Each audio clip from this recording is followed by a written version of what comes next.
The EastEnders are coming to BBC One. Salam alaikum. I'm Naima.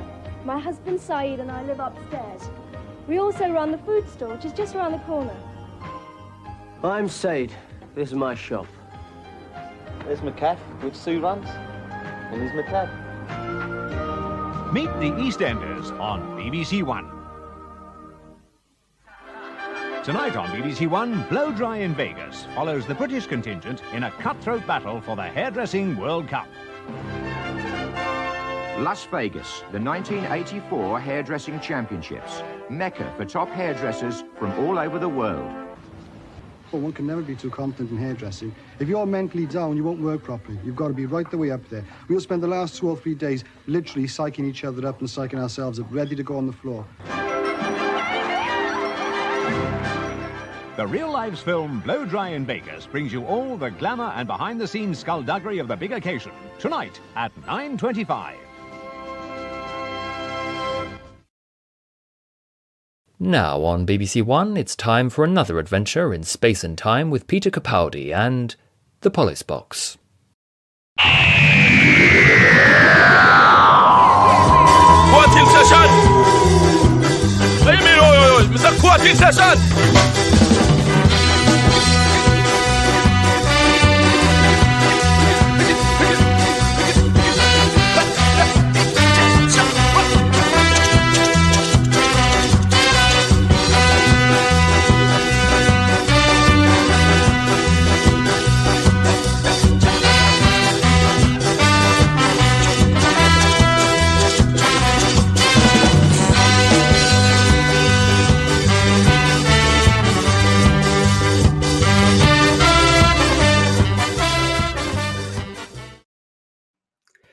Ladies and gentlemen, boys and girls, welcome to the Doctor Who YouTube channel that's far too classy and sophisticated to even think about making jokes about sliding a giant serpent up a damp channel and eating as much fish pie as you can stomach.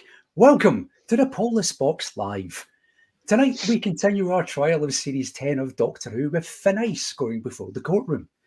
Now, Thin Ice features a rarity in the world of Doctor Who as the Doctor resorts to outright physical violence, rightfully dealing out a meaty left hook to the coupon of Lord Sutcliffe after he racially abuses Bill in the drawing room of his stately home.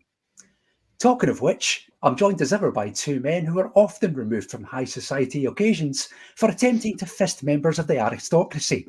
It's Cameron Phillips and David Cummings. Jesus wept. Which is exactly the reaction I was looking for. Wept at both ends. It's not even past the watershed. And you're giving it the Julian Clary. Yep. For the purposes of this podcast, you should now be called Norman Lamont. Right. Good God. Anyway, let's move on. After that glaring bleaking of good taste, welcome everybody to the Police Box Live at the time of our trial of Series 10 tonight. But we won't be doing this alone, because we're joined tonight by a man whose dulcet tones grace the very opening of every Police Box Live, providing the voiceover for the BBC One Globes in our title sequence, which I suppose technically makes him the voice of our balls. It's a long-time viewer, first-time caller, making his Police Box debut. It's the one and only Mr. Daniel Rawnsley. Good evening. Thank you for that amazing introduction. I'll do my best to live up to it. So many people try to live up to the title of voice of our balls. Oh, well, I'm full of surprises tonight. How are you, Daniel? I'm quite well, thank you, actually, yes. Fully recovered from a long trip and back to Doctor Who as every regular schedule goes. Always comes back to Who in the end. Okay, Thin Ice is on trial tonight, but before we get stuck into all that, let's have a look at the series results so far. So first up, the return of Dr. Mysterio was a 50-50 verdict. The judge's decision ultimately found it not guilty. The pilot was not guilty by 75% to 25%. And last time round, in the company of the one and only Mr. Rod Brown, Smile was found guilty by 62% to 38%, all of which means that Cameron leads the series 2-1 with 10 trials remaining. 10 trials, wow. We've signed up for the long haul this series. Dave, though, This is up until Christmas now. You've clawed one back, though, Dave, so it's pretty close. You could draw level tonight. Yeah, you're right. I can really see that happening. Is that giving up before you started? No, not at all. I will always do my best. I believe there are many reasons why this could be guilty. I just think that some people have already made up their minds. Sounds like he has thrown the towel in a little bit. It's a bit, yeah. Just a slight bit. Well, let's see if that pessimism is justified, because it's time to go back once again to 2017, the rock and roll years. Will the subject of tonight's episode be found to be ice hot, or is it no better than what a giant sea serpent produces for fuel? Let's find out as we put thin ice on trial.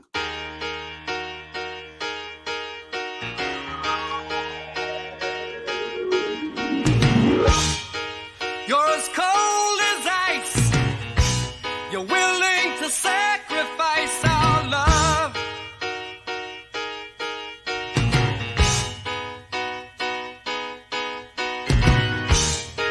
You never take advice. Someday you'll pay the price. I know. I've seen it before. It happens all the time.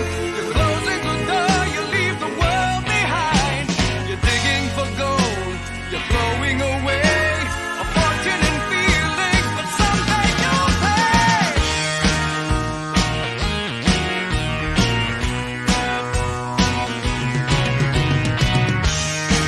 You're as cold as ice.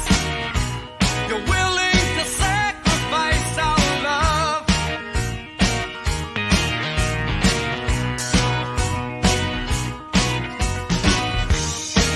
You want paradise, but someday you'll pay the price. I know. Thin Ice was written by Sarah Dollard, directed by Bill Anderson, and produced by Nicky Wilson, with music by Murray Gold. It starred Peter Capaldi as the Doctor, Pearl Mackie as Bill, and Matt Lucas as Nordle, with Nicholas Burns as Lord Sutcliffe, Asiatu Koroma as Kitty, Peter Singh as the Pie Man, Simon Ludders as the Overseer, Tommy May as Dibble, Austin Taylor as Spider, Ellie Schenker as Dot, and Kishiana Philosylvan as Harriet, and the brilliantly named Badger Skelton as Perry. It was broadcast on Saturday the 29th of April 2017, and the viewing figures were 5.6 million overall after broadcast and iPlayer and all that gubbins got added together. Those are the cold, hard facts of the broadcast itself, which means there's only time for one more thing to be done. That's to call this court to session. This court is now in session. Order in the court now. Can't nobody smoke now. The trial of Thin Ice is now underway. Here's who's doing what tonight. Dave is going to be prosecuting Thin Ice, whereas Cam and Daniel are going to be defending it. That's the lineup. It's time for this. This is the law. Chapter 1.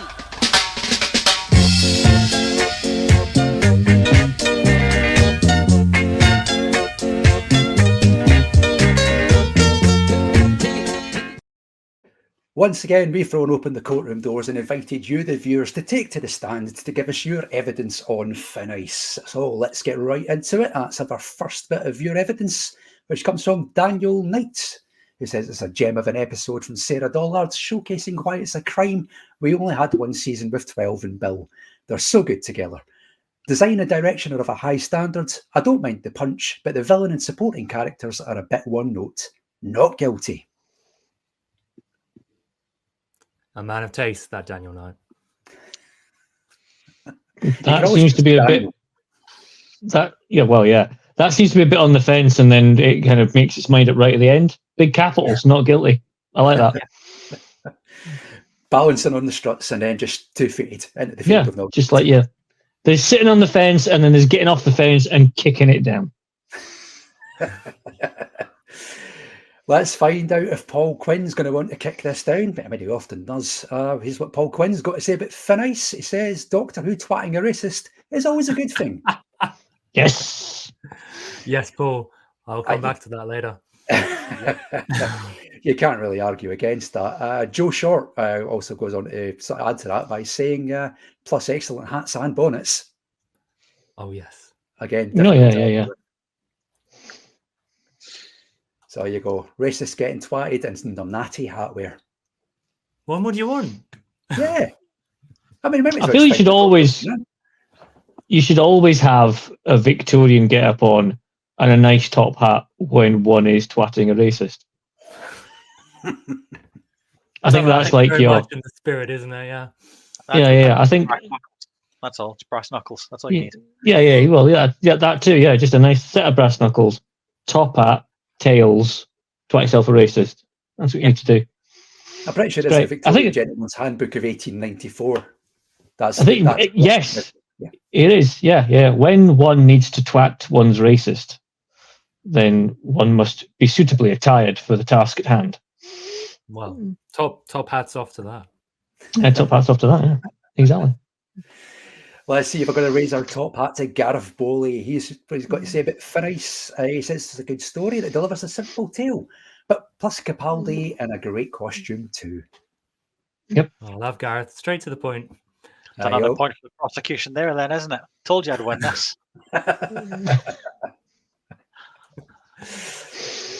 Next up, as a future guest on this series is Dave Rennie. Dave says this about Finnice. He says, Finnice is great. Poo fuel, pie men and the frozen Thames.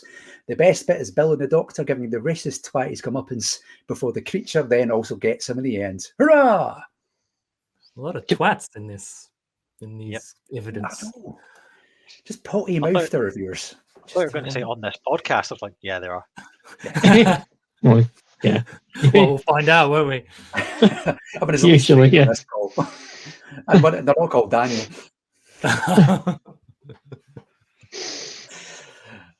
One person who most definitely is not a twat is Pete Lambert. Here's what he's got to say about Finnice. Pete says, it's good, but that scene in the cab where Bill directly tells the Doctor how well written his speech in the previous scene was is so odd that it's the first thing I always remember about this one. Writer writes character complimenting the quality of writing this week. Yep. I'll come back to that. Yeah. Yeah, we'll get back to that. The RTD playbook now, doesn't it? Well, we'll know if there's a character in the new series that says it's the greatest thing we've ever done, then we'll know it's Russell T Davies just complimenting himself. Yeah. Plus, has anybody got a line? Of Tetley Tea. Yes, of Tetley. Nothing else. No. Penultimate bit of viewer evidence tonight comes from Nathan Bottomley, who says just recorded our Flight Through Eternity podcast episode on this one. Brilliant. The Doctor gets to introduce Bill not just to the show's genre conventions, but also what it means to be the Doctor. Looks beautiful. A top-tier episode. Yep. The brilliant and correct Nathan Bottomley. I think that's on his birth certificate. That's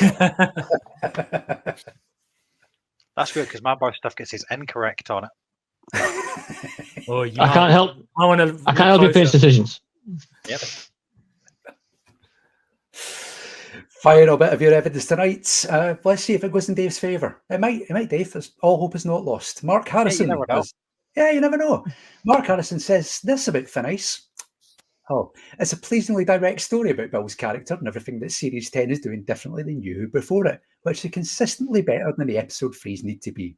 Pour one out for Pete, the companion who never was, and Sarah Dollard, who should be running this by now. Yeah, about Pete. Yeah, I noticed you didn't read his name out in the guest list. So that explains a lot. Yeah. Do you know what? I went on Spotlight. I could not find a single picture for him. No sign of him. Looking for Pete, missing in action. He needs to get a better agent, Daniel. That's what he needs. Better agent. Is Peter twat as well? Ooh. Maybe that's why he disappeared. Yeah. Yeah, no, I was like, can I go? Did the Doctor twat Pete one as well? And was he wearing a top hat at the time? He could have been involved in a sex scandal and gone away a few Edwards. That's been just chopped. Probably exactly. We can't watch Fear anymore for that reason. Oh, well, Yeah, oh, right. I thought you were that's going why to say you Q can't watch Edwards turned up in Thin Ice. I was like, whereabouts? I like how Cam said that last sentence with a little glint of pleasure in his eye. I know. Well, it's the moral thing It's to a do is reflection just of to light. the moral thing for anyone to do is just to cancel theatre out of their entire life. He's got his wish. He's got your wish in the end there, Cam. Okay, that's all the viewer evidence. Before we get started on the trial proper, it is just enough time to remind you that voting is now open. So based on the arguments put forward by Cameron, Dave and Daniel tonight, you get to decide whether Finis is guilty or not guilty of crimes against Doctor Who. Go to our Twitter page at the Polis Box or click in the link of as Cam disappears into the void and comes back again. Maybe. He's back. Hey. Just wanted to vote really quickly. Come back. Cast your vote on Twitter or click on the link in the episode description of this very video you're watching right now. I'll take you to the poll. We'll reveal the results at the end of tonight's show. And you can also get in touch with us to give us your thoughts on Finis or anything else for that matter. Send us a comment through the live chat box on YouTube and we will put them up on screen. 2 people have already done that tonight. Gareth Bully says, hat raised. Top hat raised, Gareth. Doffing it to you, Gareth. Yes. And Dale goes on to say, imagine if the top hat made the Doctor violent. Those colonists on Vulcan would have been quaking. Well, that's a Doctor Who story for you. That's a big Finish box set waiting to be made. Okay. The Doctor, the top hat years. That's what we need. Where's a stovepipe? Stoves your head in. Yep. On that note, let's get into the trial itself. As always, guests go first on the post box. So, Daniel, would you want to give us your first point for the defence of Finis, please? Yes, I would like to go back to what Paul was saying. So my number one, my first argument that the Doctor Who's Thin Ice is not guilty of crimes against Doctor Who is Doctor Who twats a racist, or punches a racist if the meaning's not clear. So yeah, about 2/3 of the way into the episode, the Doctor hits someone. That someone is the bad guy, Lord Sutcliffe. So it's often been conventional wisdom among fans of the show, but also creators of the show, that Doctor Who is not violent. Doctor Who's he always finds a pacifist solution to the problem. That's how he saves the day. The Terrence Dicks characterization, never cruel, never cowardly. The Doctor has to use his mind and not his fists. Brains over brawn. The Doctor doesn't use weapons. You had David Tennant's moment in The Doctor's Daughter when he points a gun at General Cobb's head and then says, "I never would." But we all know that's bollocks, isn't it? Because the Doctor's a massive hypocrite, and he can also be a blood-soaked, murderous bastard when he wants to be. You only have to look at Troughton butchering Ice Warriors left and right. Peter Davison, quite recently on this show, butchering all those Silurians in Warriors of the Deep and then going, "Oh, there should have been another way."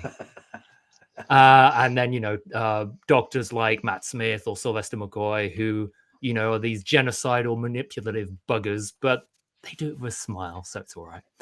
But to zero in on the punch, though, yeah, so the Doctor punches someone. The Doctor never hits people. Well, except he does, because if you go back to Matt Smith clobbering Edwin Bracewell in Victory of the Daleks, and even Peter Capaldi himself a season ago in Hellbent, he socks the General across the jaw in a very sort of spontaneous, spur of the moment, last resort measure. But what's important here is the context. So this, as we mentioned, this episode was written by Sarah Dollard, who previously wrote Face the Raven in Series 9.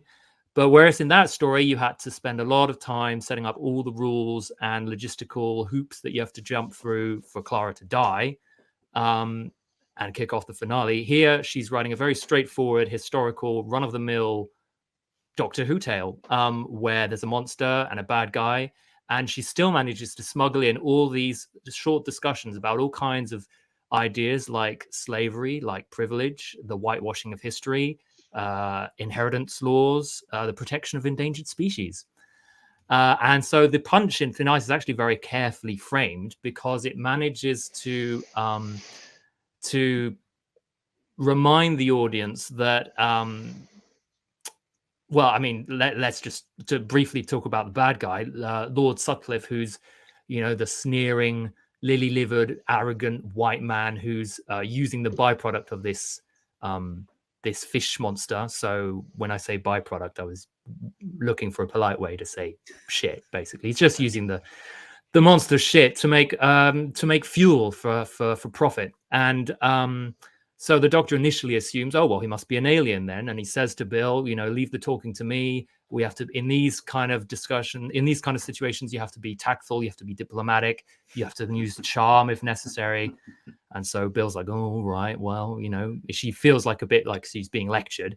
And this isn't too far off from the common approach to a common reproach, I should say, to forms of activism today and protests where, if you're aggressive in your methods of campaigning for human rights, environmental rights, whatever, then you've already lost the battle.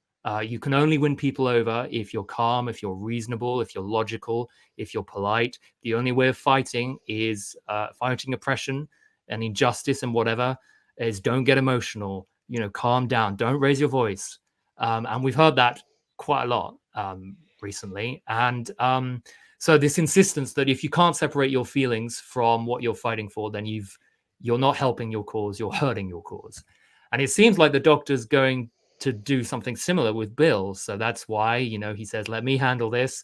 I'll use charm. I'll ingratiate my way into Sutcliffe's manners. And Sutcliffe strides in. He sees Bill, makes this horrible racist remark. And the Doctor twats him across the face.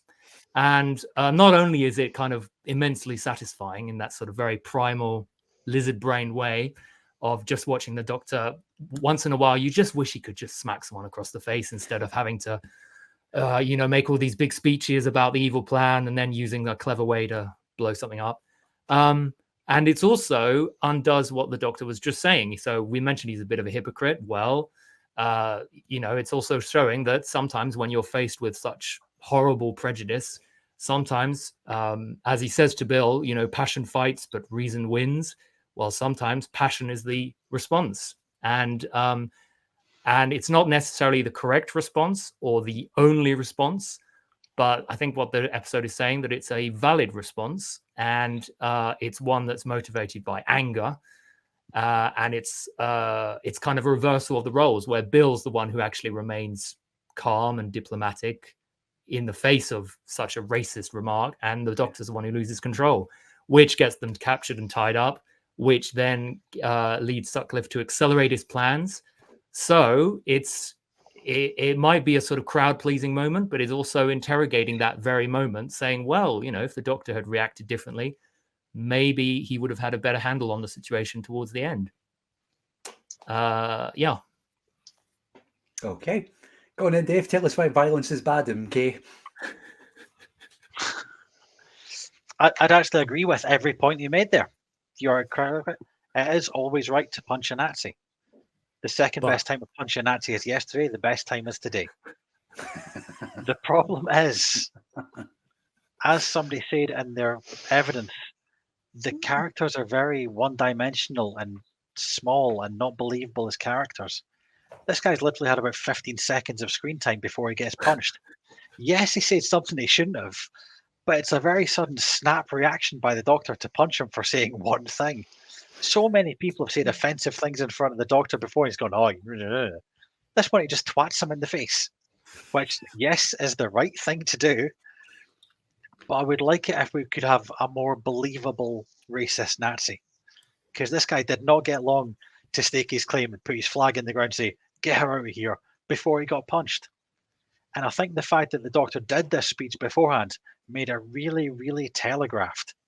It's like in wrestling, where they do the big speech beforehand, and you know they're going to have a fight in a second. So when the Doctor spends 5 minutes going, we should never use violence, we should always use thoughts. Don't do anything out of hand in there, Bill. We'll go in and we'll speak and we'll be all calm and relaxed. You just know something's going to happen. It's like so telegraphed and signposted. You think, okay, it's going to slowly build up and get out of hand. Somebody's going to say something. The Doctor will tell them not to. They'll double down and then he'll be violent. But no, the guy comes in and goes, I don't like her. And the Doctor just smacks him. Like, This is a bit more than that, I think. But yeah, a lot more strongly worded than that, Dave. Yes, but there's not much character development for the Nazi, and I think they missed an opportunity there to show that. I'm not saying that Nazis are people too, because they're not. They deserve fucking punched. But we should raise the fact that there's a lot of people out there who you think are just normal and a bit angry sometimes, and they're actually basically fucking Nazis. And they could have had more character development with this guy before the punch. The problem is he's a one-sided flat character, comes in and goes, "Look at me, I'm a Nazi," and the doctor punches him, and that's it. And it was a wasted opportunity, because they should have shown that the guy was more evil than he seemed, for me. Cam? I think it works. The punch works on a lot of levels. And I know what you're saying about how, we need more time to put across the fact that this man is a bastard. But I don't think in a 45-minute long Doctor episode we really need to stretch that out. And I think it works as a comedic point, because as you've said, he does the whole thing at the start, we're going to talk this through, we're going to be very, very diplomatic about this, and let me do all the talking. And it shows in one line, obviously, with him going, get that thing out of you, or whatever words to that effect he says. I can't remember exactly what it is. But the character has very, very quickly, in shorthand terms, revealed himself to be a racist twat. The Doctor, by punching him in the face, is very quickly revealed that he will defend Bill to the hilt against anyone saying anything against her or doing anything to her, as he would do with any companion. But this, to me, the punch represents the moment in this series that Bill has been accepted as his companion. Up until now, she's been this kind of student, kind of following him around because she sees him as a lecturer, and they're just going through time, and they've been into the future, and now they're back to the past. Whereas the punch is the moment where it is confirming that Capaldi's Doctor is like going, right, Bill is official rubber stamp TARDIS crew. Mess with her, I'll deck you. And there's no dicking around with that. There's no slow kind of like burn on it. It's like literally bang, one punch. Sutcliffe's an idiot and a racist bastard. Bill is official TARDIS crew. In like literally a second of knuckle on cheekbone contact, that is fully confirmed. And that, for me, is the beauty of that short sequence of events. In that, it works confirming those two things in literally one blow. And also to add to that, because it doesn't stop there, is like you mentioned the guy has no character development, but it kind of comes immediately after, because as the Doctor tries to get info from Sutcliffe when he and Bill are being restrained, he calls him out on all the murders of all these countless Londoners who've been swallowed up at the Frost Fair by this giant beast in the Thames, and Sutcliffe doesn't feel guilty about it. He's like, yeah, well, without the fish, my wealth would come from the coal mines, and just as many people die there, so fuck it. Yep. And yes, which if that conversation happened before the punch, we would have had more of a character build, so the punch would have had more impact. But you'd have wrecked the comedy of the setup for talking about how how they're going to be diplomatic and blah blah blah blah blah. You'd have drawn that out any longer would ruin the comedy element of it. You would have ruined the punchline. Yes, well, that's it. Hey, yeah. See what you did there. Quite literally, yes. Yeah. Does he ever actually say anything racist? Could he just be an extreme misogynist? Well, I have the quote. I did write the quote down because he doesn't use the N-word. That will be BBC the Jodie Whittaker era that does that in Rosa, or a variation on that. But that's another podcast, another show. He says, yes, he sees Bill and he immediately says, "On your feet, girl. What is that creature doing here? On your feet, girl, in the presence of your betters." So it's this very dehumanizing language. You're immediately comparing a woman, and a black woman at that, to a thing, to a creature, and a girl. So you're denying her status of womanhood, and immediately saying she's inferior. Yes. But he never says this about race. He could just be a misogynist. I just thought it was interesting that everyone jumped at it as he's a racist. And he might not be, because he never actually does anything. It's not race related. He just says I she's think the use of the word creature would kind of give that away.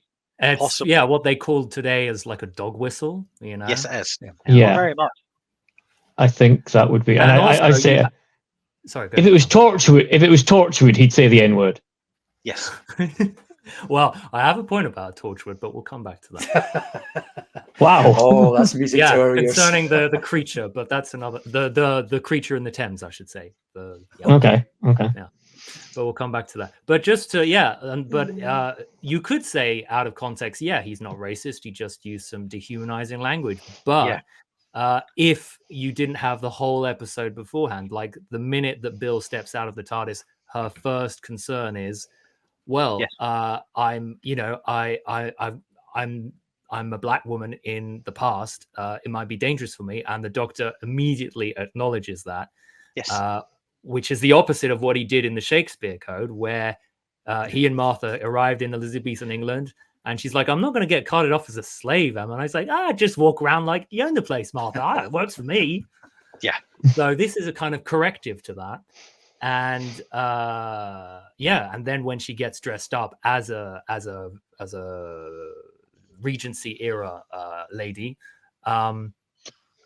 that's when they walk out onto the ice, and she notices, Regency London, it's a bit more black than they show in the movies. And the Doctor says, "Wow, history's a whitewash.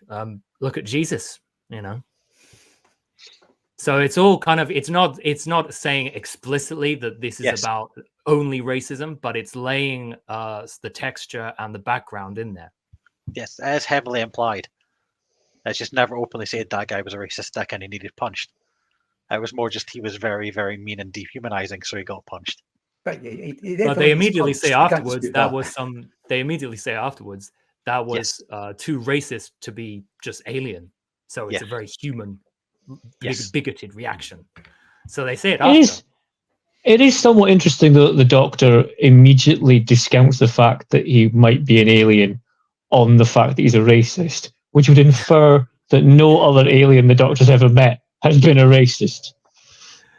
Well, I think he's also saying that his bigotry makes him less human. He's like, "Oh well, I felt better when I thought you weren't human, but the way you view everyone as lesser than you, that just confirms it."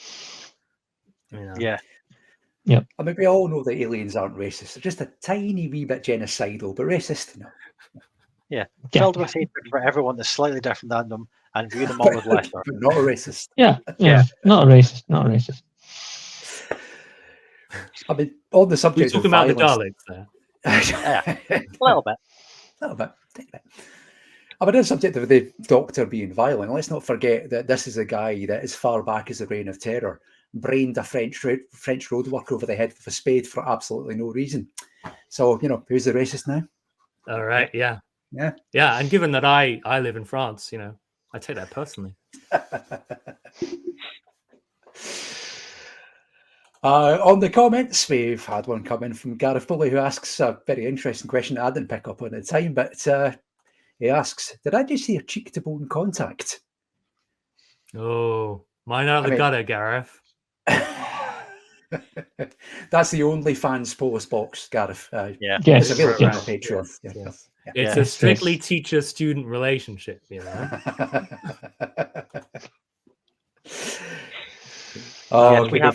got the only fans account where we pay people to watch it. Yep.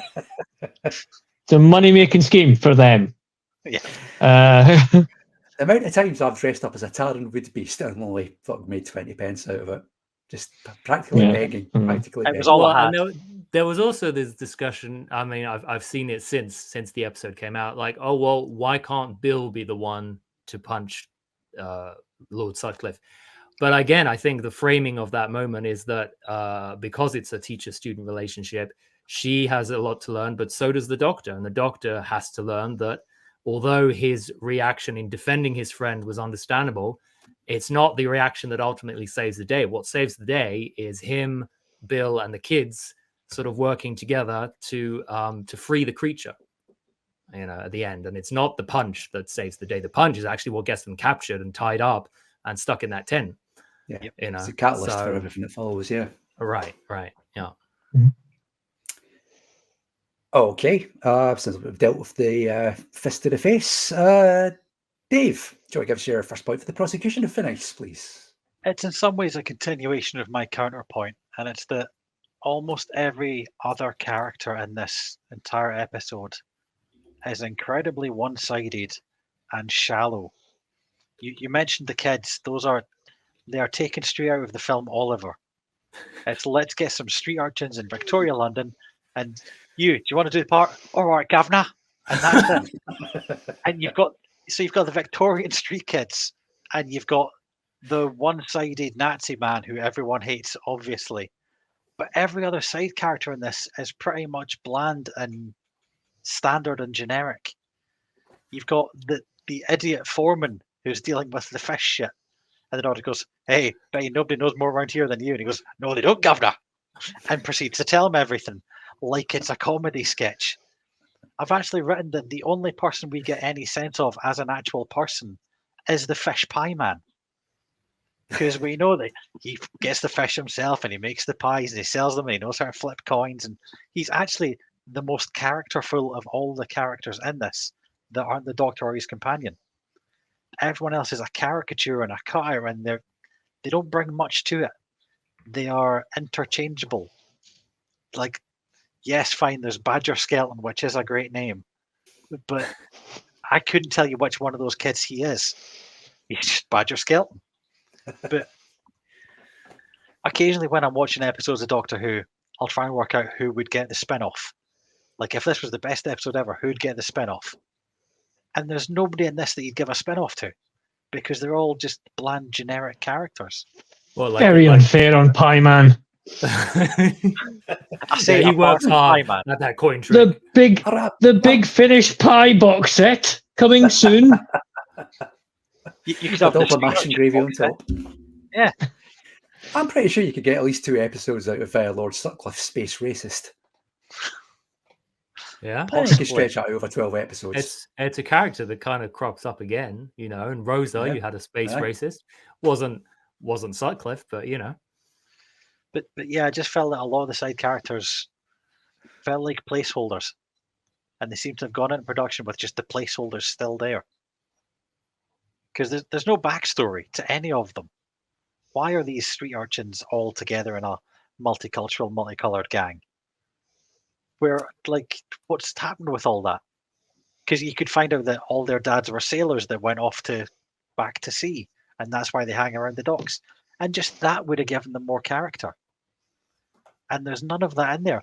It's hard to believe that the evil Nazi man would have such a fucking idiot as his foreman, because he'd be making mistakes all the time and getting the piss taken out of him by the workforce. So it's like, which kind of happens in real life, doesn't it? If you read about certain Nazi groups and the people they have in charge, you think, yeah, not the brightest bunch, are they? They're fucking dangerous, but yes. not the Whereas brightest that guy bunch. didn't strike me as dangerous or bright, and he was meant to be the foreman. So it just felt like a lot of the characters didn't have enough to them to be full characters. Which I know Cameron's going to say, "What do you want? It's only 45 minutes long." Good defense. We're all thinking it. So okay, well, instead of Cameron's argument, then I'll put forward the fact that it's obviously kind of you mentioned Oliver, so it is obviously a Dickensian homage.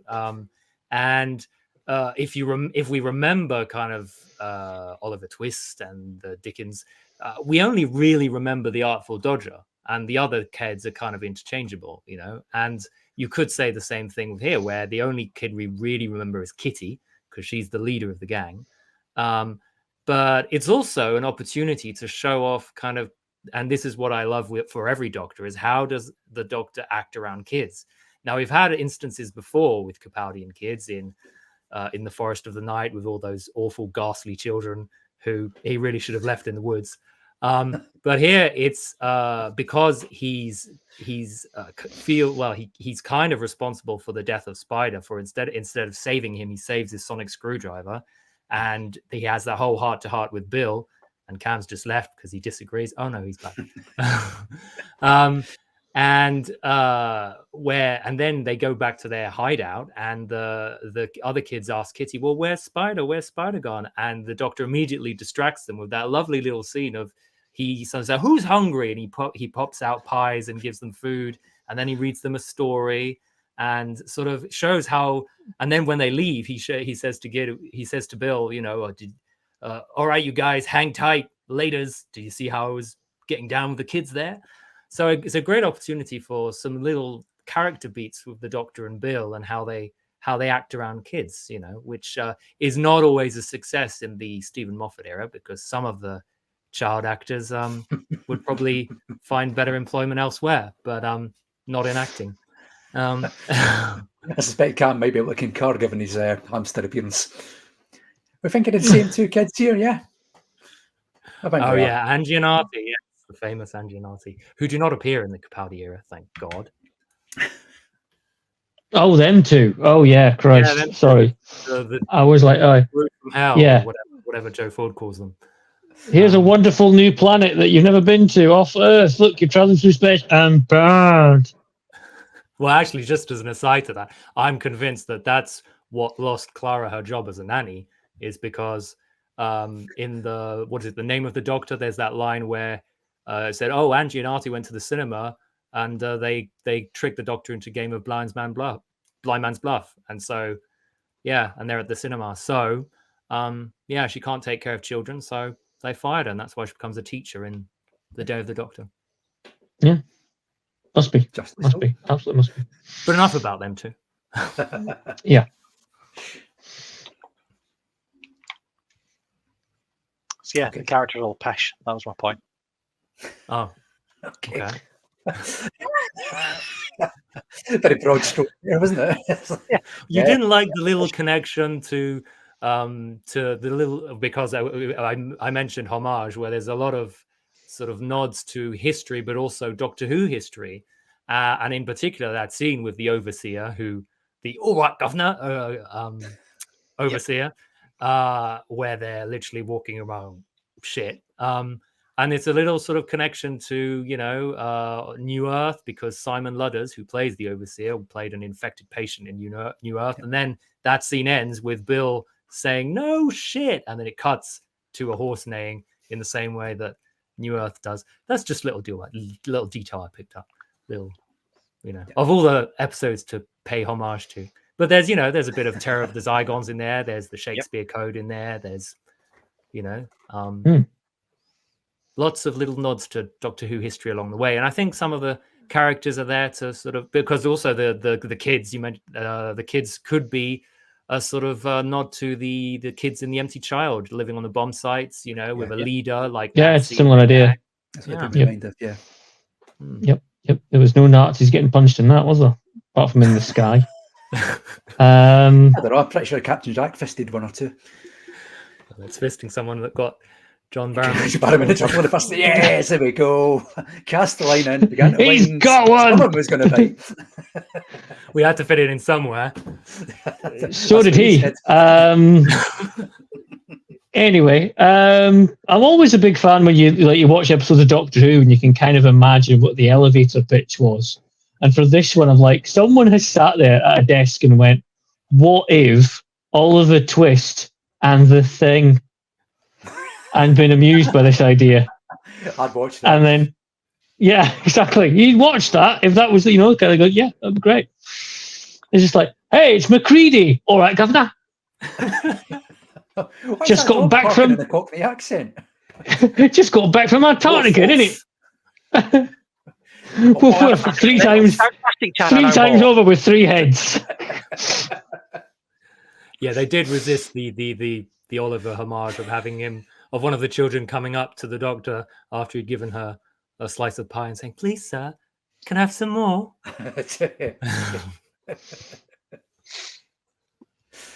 All I've got in my head now is Oliver Twist meets the Thing. I can't shake this image. Right, and Dave brought up Oliver, so you could make it a musical. You could have songs. Yeah, exactly. Oh, can you imagine every that? now and again, a child gets gobbled up by the fish monster. He's been swallowed. And that wonderful hit, "Can someone pass me my flamethrower?" That would be amazing, I'm going to take notes of these. I'll get in the Patreon office first thing tomorrow morning, right? Exactly. Yeah. Money for a feet. No, it's not going to happen. It's not going to happen. I've just also come up with the thing of what if, when we're talking about space racists and how Lord Sutcliffe is a space racist, and what if it's like Blackadder and it just kind of gets passed down the family? So you got, Peter Sutcliffe, space racist. No one says he wasn't. He does bring up something of how it's how his family's always. Exactly. He's always done it in the generations. So yeah. So he's just the latest. You know what? Like when they do with like Xerox photocopies, where you photocopy something and then it's a bit less quality than the previous one, and then you photocopy it again and it gets more and more faded. So that's what Sutcliffe is really. He's a faded Xerox photocopy of the rich space racist, and he's just kind of really weak and kind of shitty and not really worth writing home about. So yeah, he's just the runt of the litter really, and he ended up with this fish monster and had to build a whole enterprise around it. I'll tell you what, we're battering through the concepts tonight. We've got Oliver Twist meets the Thing and Peter Sutcliffe, space racist. Just say you don't get this in Radio Free Scarrow, do you? No, you don't get that down the patent office. Grand. And what an enterprising villain too. We have to give him respect. The fact that he came across this ancient sea creature from the dawn of time and managed to wrestle it and chain it up to the riverbed with in a way that it wouldn't wriggle out because it's this giant sort of sea serpent, and managed to make money, a whole money-making enterprise out of its shit. And the fact that it's shit that's flammable underwater. So he must have tested this at some point. Like someone went out for a fag and then, I don't know, tossed it on the river and burst into flames or something. And he's saying, I could make money off this. This whole thing just screams a £250,000 investment from Alan Sugar, doesn't it? He'd be all over that. It does, yeah. Yeah. Imagine that. Make a recruitment agency. That's what he'd be interested in. You're fired. You come on my office with a bloody snake and try to call me out my money. I was informed yesterday, mate. Right, and the loser gets eaten by the sea creature.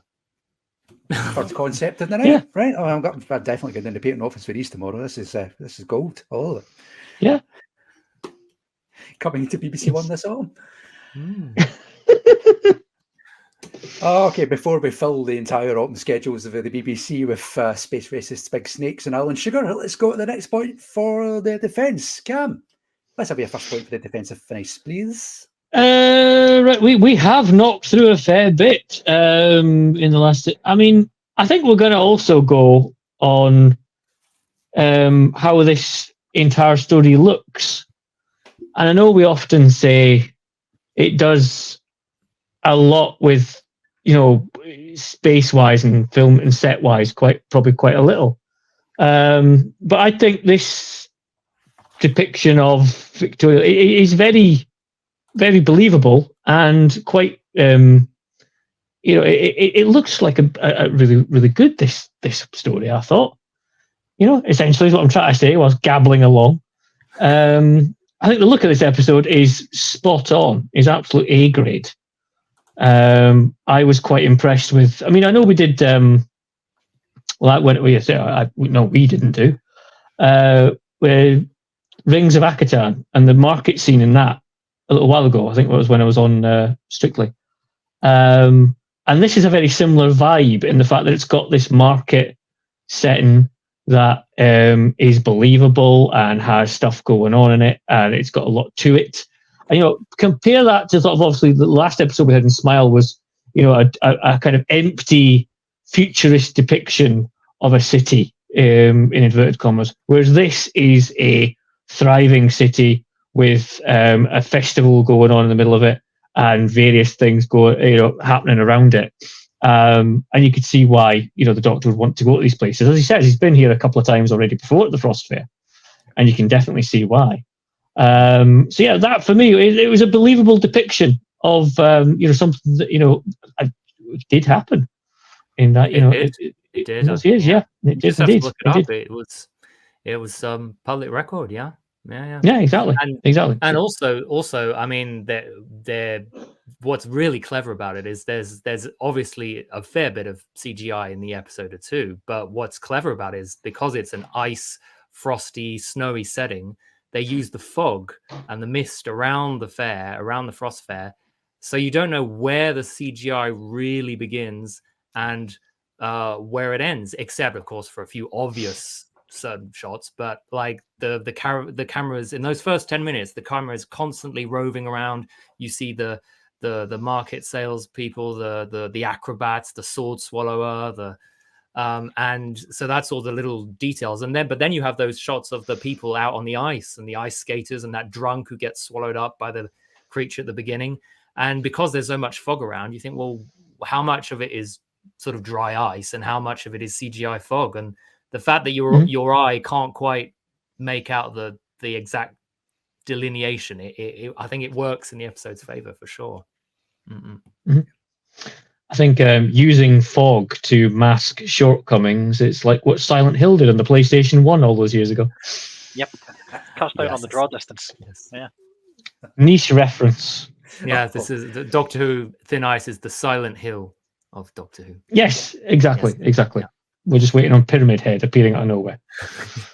Yeah, Pyramid Head, space racist. Yeah. Well, and there's all that stuff under the ice too at night, which is quite cleverly they make that happen at night, so that the CGI green screen doesn't look so obvious, and so you can kind of obscure it with the murk of the river and the ice overhead and the fact that it's dark and they've only got lanterns illuminating them. So yeah, very clever. So we've had wrestling, we've had a niche reference to a PS1 game. We just need a reference to Scottish football tonight for the full hat trick. Need to get that in before about like 10:15 tonight. So rack my brain. I'll work on that. There's your challenge. Oh, don't worry. Don't worry, Daniel. I'll handle that one. I said to myself before I came on this, I was like, I'm not going to do any Scottish accents given the company present. You've certainly shown more restraint than some people have. So. Let's not name names, but they know who they are.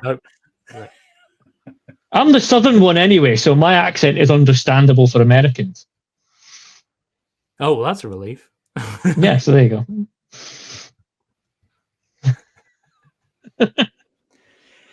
So having a go at us, Dave, for being in a different part of the country. Racist. Space racist. Cameron Phillips, space racist. There we go. Oh, yeah, you need to change his screen name. Yeah. I'll get to the title in a minute. Okay. Dave, do you want to come back at that point?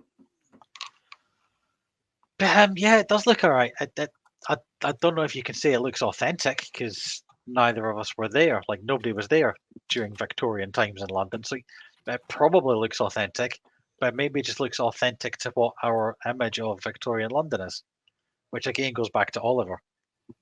So yeah, it looks quite like Oliver with more fog and mist. And I'm not saying that's a bad thing.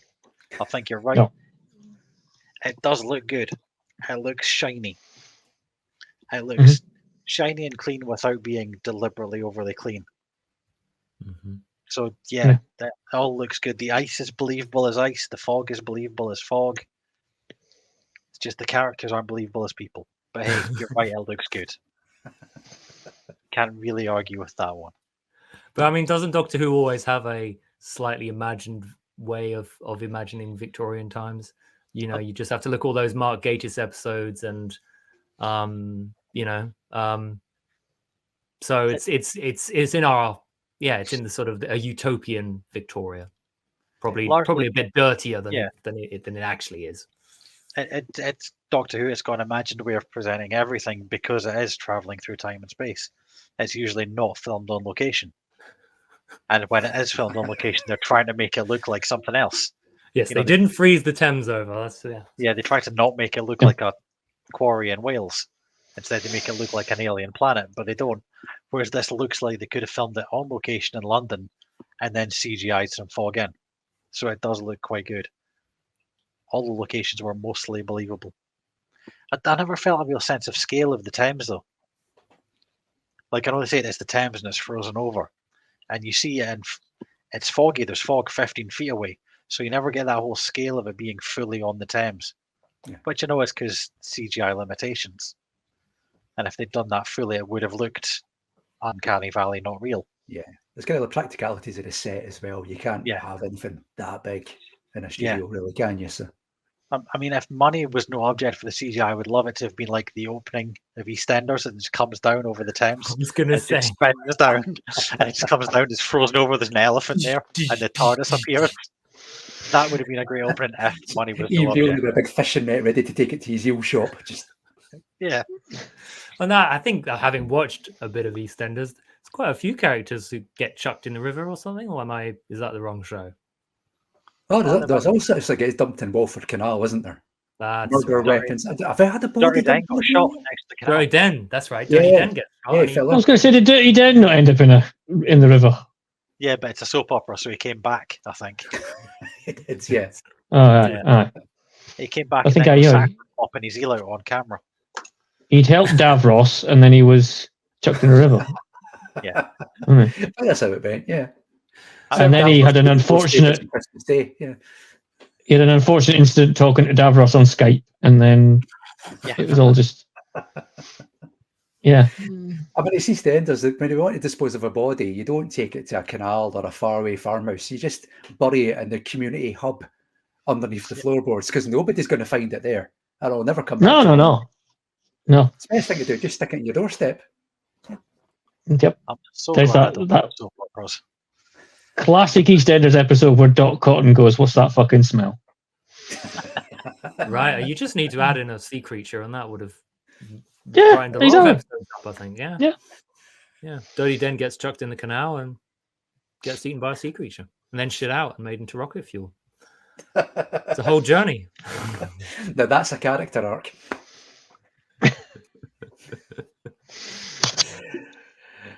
Oh, okay. Now we're rewriting the history of EastEnders. I'm guessing we're done with this particular point, yeah? Yeah, I think we're done. Yeah. Fine for me. Yeah. It's a whole separate podcast, EastEnders thing. We'll get Mark Donaldson back. We'll have a 5-hour special on it. All 5 of us.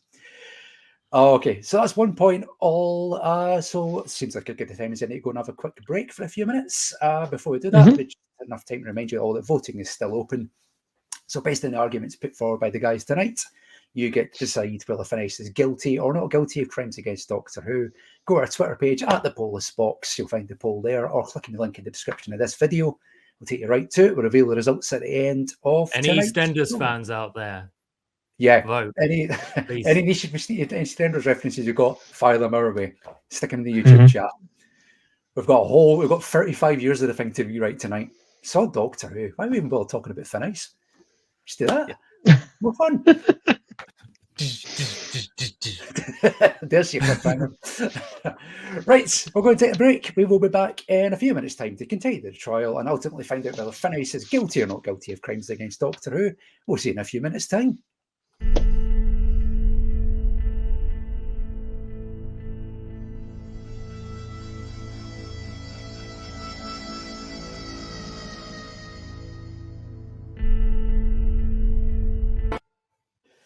And we're back for the second half of the trial of Finis on the Polis Box Live. Right, we have got about an hour left on the poll tonight. It is fairly heavily skewed one way. I don't want to give the game away just which side it is, but I'm loving that confidence, Dave. yeah, he's clinging on to it by his fingernails.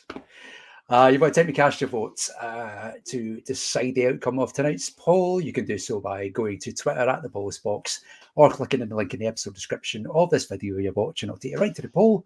We'll reveal the results in roughly about an hour's time.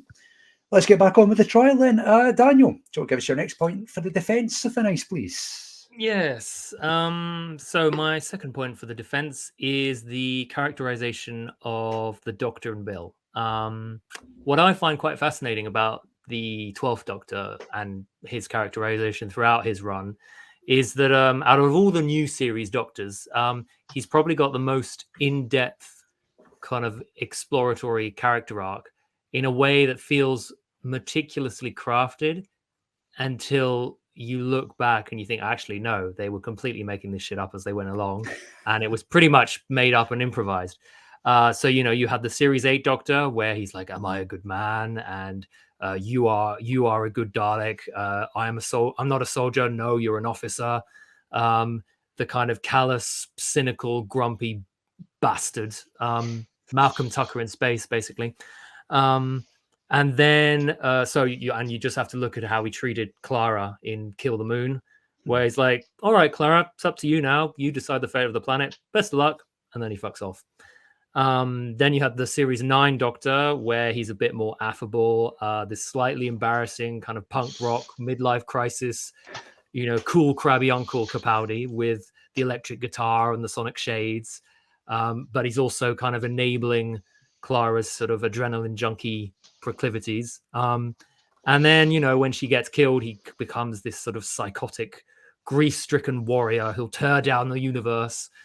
And then you have Series 10, where they seem to have struck the right balance, where he's much more mature. He's learned from his mistakes. He still makes mistakes, but they're much more sort of mature mistakes. But he's trying very pragmatically to be the best sort of Doctor he can be. And so that's why you have that bit where Spider gets swallowed up by the monster and Bill is horrified and she says, "Save him." And he's like, "I can't, he's gone." And she's really upset. And he says, "Well, you could just stand there stamping your foot, or you could help me save more people, because more people are going to die. And in the 2,000 years that I've lived, I've never had the luxury of outrage." And then to go back to my first point, that's why when he smacks down Sutcliffe, and she says to him in that speech that I think Pete Lambert made a remark about it, where I think it's basically just to underscore the fact that, well, it's to refer back to that earlier beat. Well, it's like, well, you said you never had the luxury of outrage, but look, this is you, twatting a racist across his parlor. So to speak. Or so to speak. Yeah. So, and in this episode, he makes his sort of position very clear, where he could set the creature free, just like in Kill the Moon, but he doesn't fuck off like in Kill the Moon. He stays around and he says, "Well, I won't do anything without your permission." So Bill's the one who has to speak for her planet, and she has to give him the order. Although he does kind of help her along with some advice, where he says, if your future is built on the suffering of that creature, then what is your future worth? And so then the decision, Bill's the one who has to make the decision. What value do we place on life? What do we define ourselves by the people and the creatures that we want to suffer, that we allow to suffer, or do we show enough sort of kindness and compassion to be better than that? And that refers to his speech that he gives to Sutcliffe, which Capaldi is the king of the speeches. He gets one in seemingly every season. There's, "I am not a good man, I'm an idiot," with a box and a screwdriver. And then there's the Zygon speech that goes on for 10 pages. And then you have the Twice Upon a Time speech, which is about as long as the Gettysburg Address, I think. But this one for me is his best speech, because it's very quietly understated. You have that quiet outrage, that quiet anger, but he keeps it very contained, and it's very short and it's very succinct and makes it all the more powerful. And so I'll just read it out because it's very short, and I won't do the accent. Go on. Come on. Come on. We won't judge you harshly. Okay. All right. Well, I'm a leap of faith. So he says, "Human progress isn't measured by industry. It's measured by the value you place on a life. An unimportant life, a life without privilege. The boy who died on the river, that boy's value is your value. That's what defines an age. That's what defines a species. And then, of course, Sutcliffe reacts in the way a racist would, where he says, "Oh, wow, what a great speech, such vocabulary, such rhythm. It's a shame I don't give a shit." So the fact that he makes, so in that speech, he sums up in a very short paragraph, the essence of Doctor Who, I think, especially in as I think, who was it that mentioned Mark Harrison, I think, who was saying this is what the new Series 10 is trying to do compared to the rest of New Who. Yeah. And it's basically trying to define the ethos of a series in a season that is basically contractually obligated, because we've heard all the stories about whether Moffat or Capaldi were going to leave or not, and they stayed on for one more season. And I think it's very interesting that they use this opportunity to redefine what Doctor Who is, and what it's essentially about is the value you give life. And that Bill makes that decision at the end and gives the Doctor the permission, and they both work together to set the creature free. And of course, the creature's set free, and of course it doesn't solve racism, it doesn't solve the oppression that still goes on after that. But they do make this little gesture with the kids, where the kids end up inheriting Lord Sutcliffe's mansion and his wealth, because the Doctor sort of futzes with the will a little bit. And still there is that sort of that gender discrimination, where only a boy can inherit the wealth of Sutcliffe, and not a woman, not a girl. Yep. So that's I'm running out of breath, so I'm gonna stop there. It was that Peter Capaldi impression that really took it out of you, wasn't it? Yeah. That was. That's the price I have to pay. Yeah. If we'd have closed our eyes, it's like it was on the call. I don't really remember him doing the speech with that much cam gravitas, though. Oh wow, it's Doctor Who. Well. Yeah, you kind of have to. Yeah, you are right. The Capaldi's Doctor did change every season. Like, looking back now, you think, of course, Capaldi was a great Doctor. He came in and he knew exactly what he wanted to do, and he was the Doctor from the very start. But he actually wasn't. As you said, he changed every year. And yeah, this kind of bonus season seems to have been one they were forced to do. And you kind of wonder why they didn't do this version of the Doctor earlier on, when they were free to make it. Instead, I wonder if that was it. They decided, well, they're making us do this. Let's spend loads of stuff about the value of life and how important people are rather than processes and things, just because they were being forced to work Doctor Who again. They felt it was autobiographical? Yeah, because that's what these are like. But yeah, he is also a very speechy Doctor, as you pointed out. I don't think it's even one every season. I think it's almost one every episode he makes. There's a few I didn't count. I think there was. Yeah. What was it? The oh yes, I am the man who stops the monsters in Flatline, and then what was it? Oh yes, and the one in the Doctor Falls where he gives that speech to the Master about being kind and how what he does is fated to fail, but he'll do it anyway because it's the right thing to do. Yeah, and he's an awful boy for the grand pronouncements, isn't he?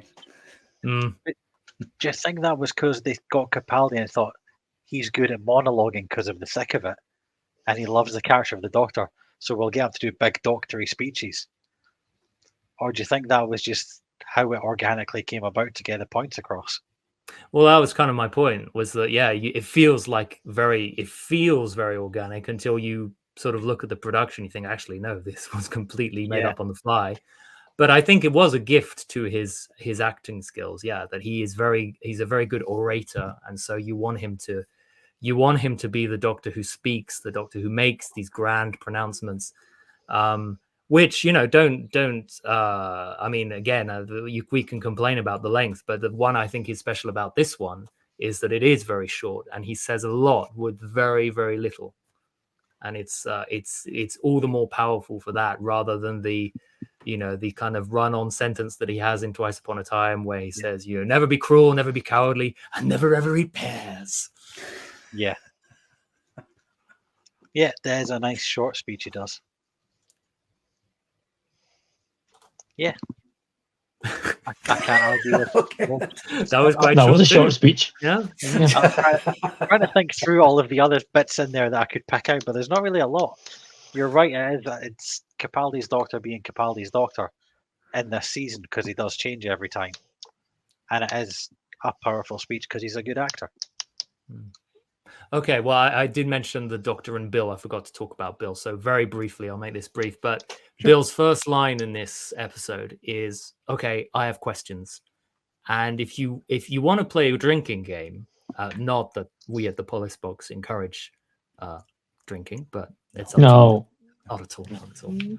I've got wine gums. That counts. Oh, you should have made a telly, baby. Robinson's double concentrate here. Oof, steady. A Coke Zero. It really is Coke Zero.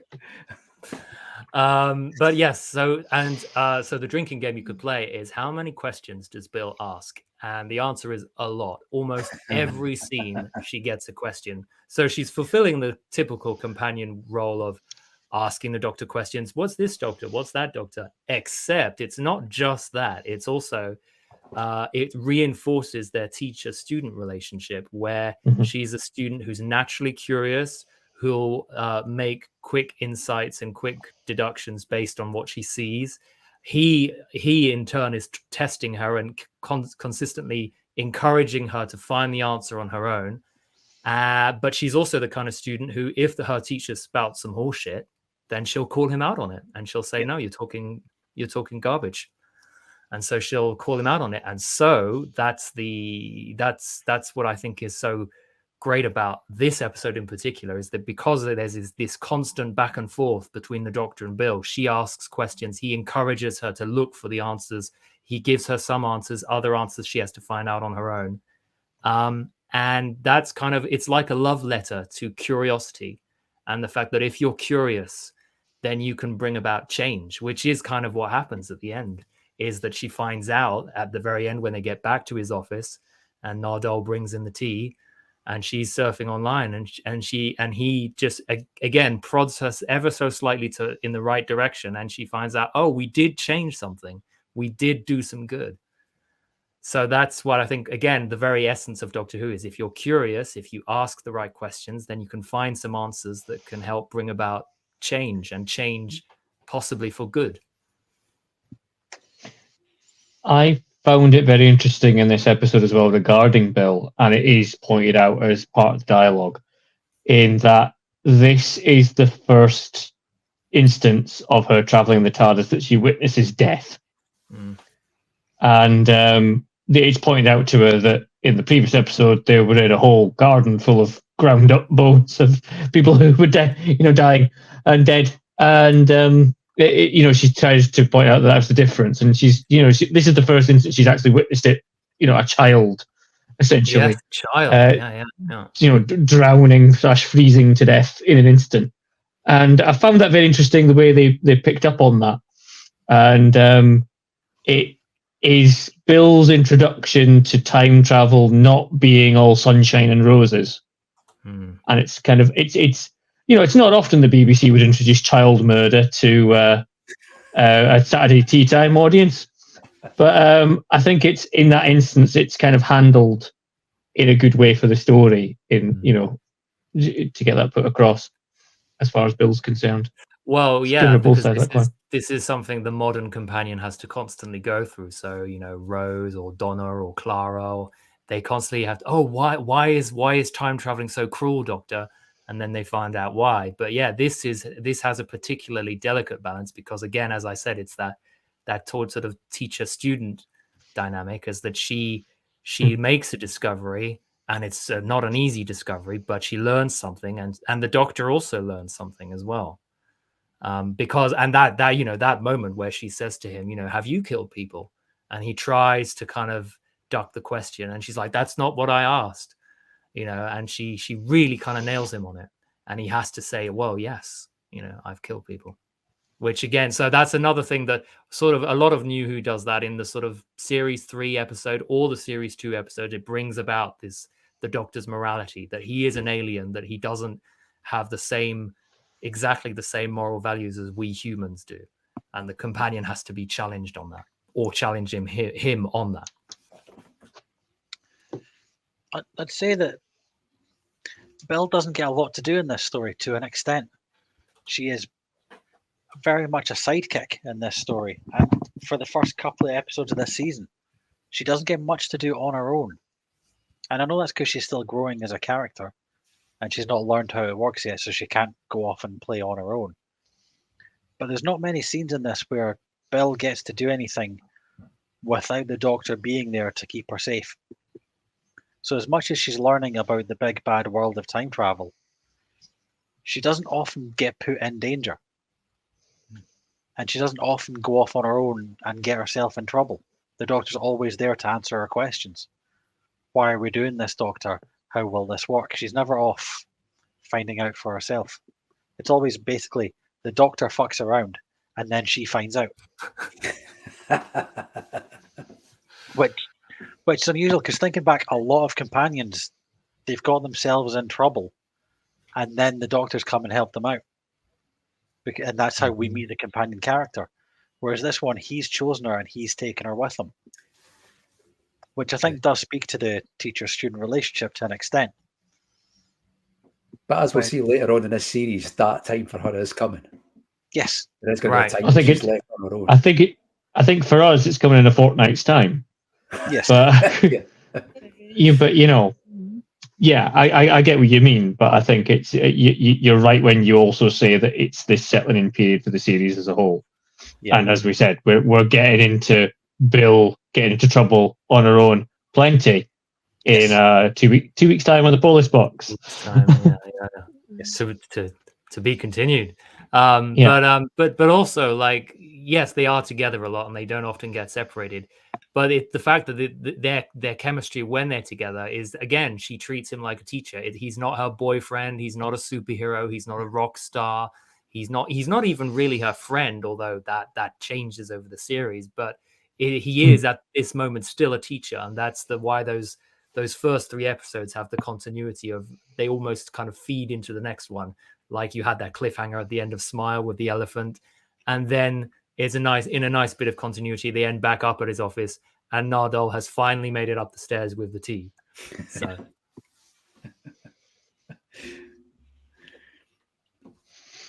Okay. Anything more to add on that opening? That one? No one? Nope. Okay. In that case, let's go to the next point for the prosecution then. Dave, what you got? So this has been touched on a few times, and it's the story. Now, I don't have a problem necessarily with the story itself. I have a problem with the fact that it's not at all fucking original. At all. We've mentioned that it's Oliver with little children. It's Oliver meets the Thing. It's Peter Capaldi's Doctor in Victorian London. That hasn't been done since what? Deep Breath. And it turns out that there's a beast roaming around Victorian London. Again, Deep Breath. But this time, at least the beast is under the water. Also, it's like a beast, but it's below. Yeah, but it's not like Beast Below. It's not like they're keeping it chained up and using it for their own nefarious purposes. Oh, no, wait, they are. Oh, and it's not like at the end the companion has to help decide whether it lives or dies. Oh, no, wait, it's exactly like that, isn't it? Yeah, it's the Beast Below with Deep Breath, Capaldi in Victorian London. Like, there's so many, as Daniel mentioned out, references and callbacks to previous bits of Doctor Who. Very little, if any of this, is original. Like, the blowing up at the end is the traditional bait and switch, which gets done to villains all the time. So as much as it is, I think it's probably also a budget thing too, because like I noticed that it blows up and then he climbs out of the water, so they don't actually show him. They don't show him going down and planting the charges, and yeah. So, but this story is, it's bits and pieces of previous Doctor Who stories, which isn't always a bad thing.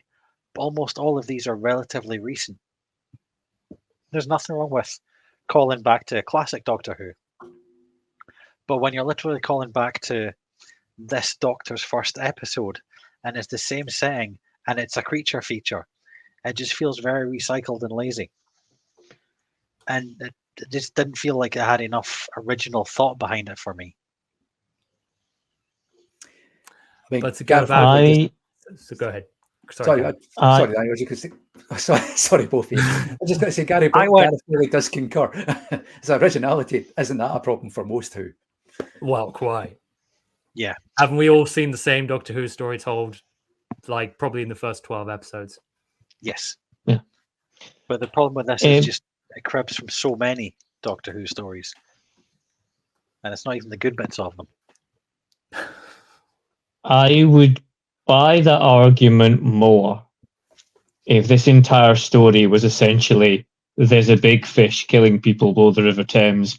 Ooh, it's the big bad monster. We must defeat it, kill it, / serve it with chips, whatever. But this, I have written down here, this is one of my points. This could just be a story about a big fish monster under the Thames, and it would still be a decent Doctor Who story. But as it is, though, it's got another layer on top of it, with the fish byproducts being used as fuel for economic expansion. So there is a versus situation of, you know, the thought of nature, whether it be, you know, Earth or alien in this case, versus the need for economic expansion and industry, and how far one goes in spite of the other. There's elements of class structure in this, as we've already detailed. You know, we have the highfalutin Lord Sutcliffe and, you know, his disregard for anyone who sees as his lesser. And we have people starving on the streets, small children. And the flip at the end when, you know, the kids become automatically, you know, elevated as far as society is concerned by gaining the house.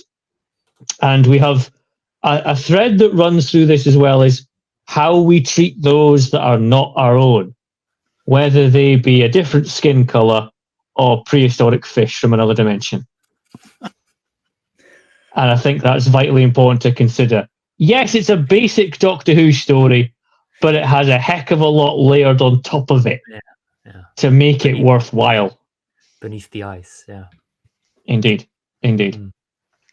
Kill the Moon.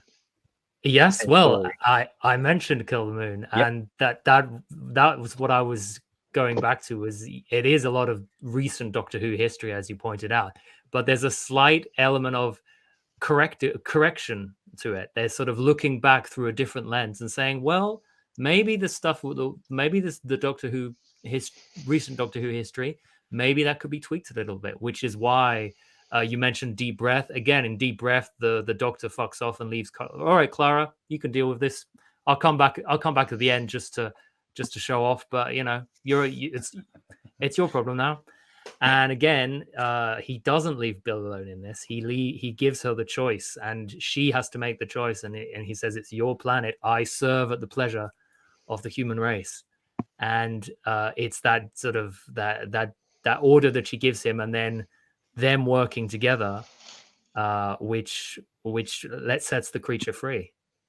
So and we mentioned, yes, there have been other bits of Doctor Who that have they're not even the good bits. Well, I don't know. I think that there's a direct callback to the Unquiet Dead, where he says when the Doctor gives Rose the directions to the TARDIS wardrobe, he gives her similar directions here.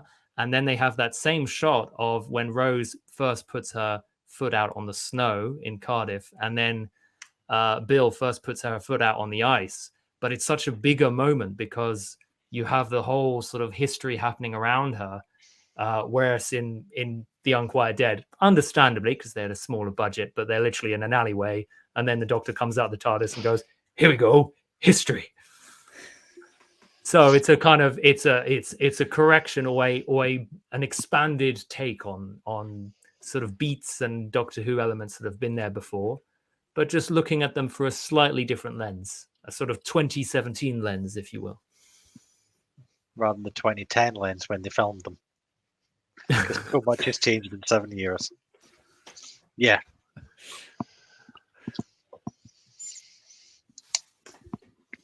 Okay. Yeah, I think they took too much from. They took so much from other stories that stopped this feeling original for me.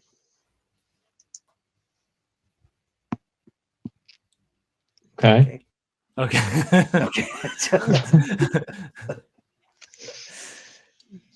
All right. Okay. I will add then one final point, because I mentioned Torchwood. So not to put a whole downer on the whole thing, but when that creature swims out to sea at the end, and Bill has this remark, oh, well, maybe what if the creature's not okay? What if we doomed Greenland? And the Doctor says, oh, I'll check in on Greenland, don't worry. But what if that, and this is just a question to the whole panel, but what if that creature ends up being the same creature that turns up in the Series 2 episode, Meat, where it's this giant space thing that went through a rift in time and has actually ended up chained up and exploited all over again, this time by a meatpacking company. And the tragedy is that they have to then euthanize it. And so basically Thin Ice is the prequel to Torchwood's Meat. I think Gareth Bowley's ahead of us here because he sent us a message a few minutes ago saying Fish Monster in Thames gets battered. Gareth knows something here. He's not just playing a 75% Scottish room, but No, we could deep fry anything.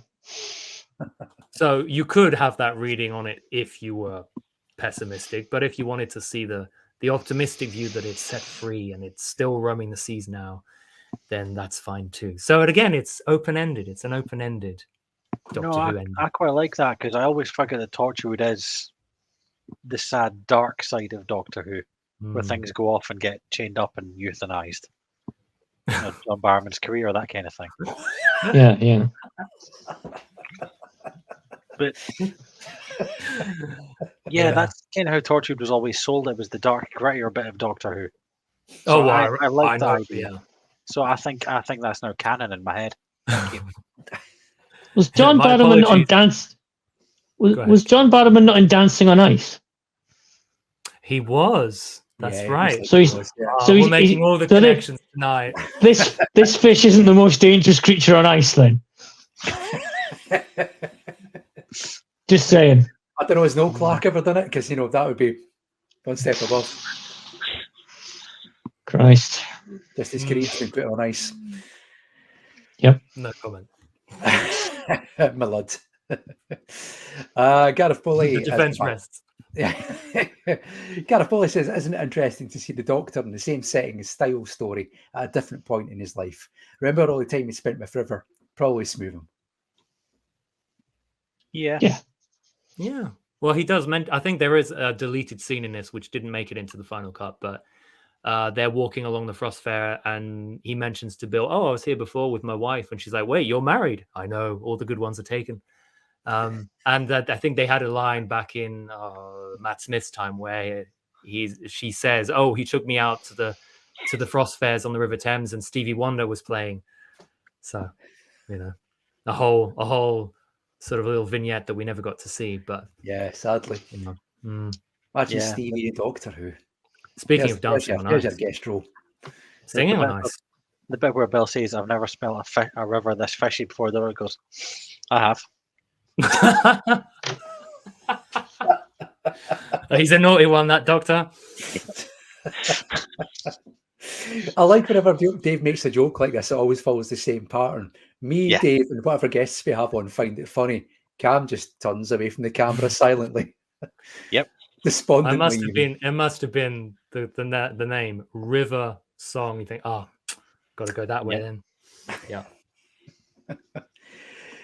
Gareth Bowley's got an alternate version of Thin Ice in mind. He says maybe the Borad didn't end up in Loch Ness but landed in the Thames. Aye. Doesn't he say at some point that he said he calls the creature Tiny and she's like, Tiny? And he's like, yeah, the Loch Ness Monster, the not so little mermaid. So I think Gareth's onto something. Yeah, could be. When we commissioned one of our 5 ideas we've come up with tonight, I think we get Gareth Bowley in the script editor for these. Absolutely. The guy clearly knows his stuff. Oliver Twist was the thing. He can just hammer that out. Awesome. He'll keep it. Great. Okay, let's go to one more point for the defence then. Cam, your turn. Let's have another one for defence. I don't know whether to go serious or go comical. Try a bit of both. Doctor Who's good at that. Well, I think we could probably do the serious one now and then probably do the comical one when we're tidying up. Anyway, so I've got here. there's a really good thread of a story running through the entire series here. I'm referring to the end sequence, as we now call it with the Marvel movies, the post-credit sequence, even though I think it's before the credits, but never mind. We get the scene with Nardole outside the vault and the knocking on the door. And I think it's 3 knocks and then it's 4 knocks at the end, which is quite clever. Yes, exactly. If this was RTD2, then the door would have opened long before now to reveal a tortoise that says absolutely nothing, but we'd be constantly assured in the press that it would become significant later on, and it would be the greatest thing we've ever done. I think I know I keep kind of ragging on the shoot you get wearer. I was going to say, I'm like, what did Russell T Davies do to you, Cam? It's more just the fact that I have come, as I said before, to the crashing realization in the latest series that I, as a 43-year-old man, am no longer the target audience of Doctor Who. And I'm okay with that. I've made peace with that. It's fine. But I'm just saying, this end sequence is a simple idea to keep all the episodes linked together. What the fuck is in the vault? And that, to me, works a lot better than just having some random ass character turn up, say a few lines of no consequence to the overall story at the time, and then be reassured outside the show by the showrunner saying, "No, it's going to be great. Just keep watching. It's fine." Kind of like the previous season where they were always going on about the hybrid. Yeah. Exactly. But I just thought it was refreshing to have a mystery running through all these episodes that isn't this overwrought thing that just makes it seem like they haven't got a fucking clue what they're talking about and Well, where which they're is going. why I think Nardole's character, is constantly grounded on Earth, and he keeps saying to the Doctor, "You swore an oath, you have to stay on Earth." And it's quite a simple. It's a very simple device, but it works. Yeah. So I was quite impressed by. Do you want to come back at that then, Dave? Tell them they're wrong. Way to be dismissive. Thanks. That was really nice of you, Lee. Thanks, Judge. Yeah, that's your job. Yeah. Well, they're Tell wrong. them they're wrong. Go on. See what you can do. Whatever. Next thing you'll accuse me of just Excuse me. Hold on. Order in my courtroom How here. dare you? Are you suggesting for a moment I'm being dismissive of the prosecution? I am just inviting you into the conversation. Anyone has conduct in my courtroom. And what? What are you going to do? Vote against me? You already have. We all know it. Yeah, that's what I'll do. He's getting touchy, isn't he? Yeah. For being like only 2-1 down, he's getting touchy. Yeah, sounds like he thinks the odds are against him here. He's just lashing out. I know. Let me know when you finish talking about me and I'll maybe join in. I'm done now. Go for it, Dave. So now that I've had all this time, a felon makes me think about what I'm going to say. See, it did have a purpose. Yeah, I get the Nardole comedy value, but it's kind of pointless. We get this scene at the end where it's like, you said you weren't going to leave, and you said you were going to come back to your office. Like, I've come back to my office, and the Doctor just comes across as a bit of a dick. Which he kind of is being a dick, deliberately obtuse, just so that he can go out and play. Like, I said I'd do my homework, I just didn't say when. Like, he's just doing that kind of shit to Nardole. And it seems very... It's kind of like a married couple. Of him. Yeah. And the then husband sneaks out, the wife's always at home, or the other way around. Yeah. Yeah. But I think we've had this before, have we not? We've had the Doctor, this oath. You get the impression at this stage in the series is some kind of like Time Lord, given proclamation that he has to live by because of the traditions of Gallifrey or something like that. And when has the Doctor ever been a guy to like go along with that? He's always been a guy to go, yeah, off, right? I'll do what I want. Yeah.